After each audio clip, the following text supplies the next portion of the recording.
So hello guys, welcome to our new blog Anamika Ghosh. So আজকে আমি গিয়েছিলাম আমাদের কলেজে, কারণ আজকে আমাদের এইচএসের সার্টিফিকেট দেওয়ার কথা ছিল।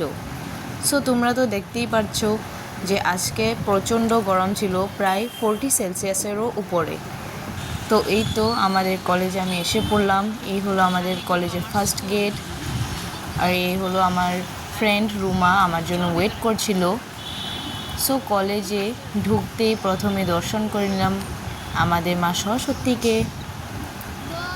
সো এটা হলো আমাদের কলেজের সেকেন্ড গেট। তো এই তো আমি কমন রুমে এসে পড়লাম, আর এখানে দেয়া হচ্ছিল আমাদের সার্টিফিকেট। সো সাইন আমি ফার্স্টেই করে নিয়েছিলাম। সো এখন সার্টিফিকেটটা হাতে নিলাম। তো সার্টিফিকেট পাওয়া হয়ে গেল। সো এটা হলো আমাদের কলেজ, তোমাদের গল্প ঘুরিয়ে দেখাচ্ছি। আর এখানে আমরা সবাই মিলে ওয়েট করছিলাম, আমাদের ফ্রেন্ডরা। সো এ হলো আমাদের ফ্রেন্ড। তো আমরা কয়েকটা ফটো ক্লিক করে নিলাম সবাই মিলে। সো আজকের জন্য এইটুকুই, বাই বাই।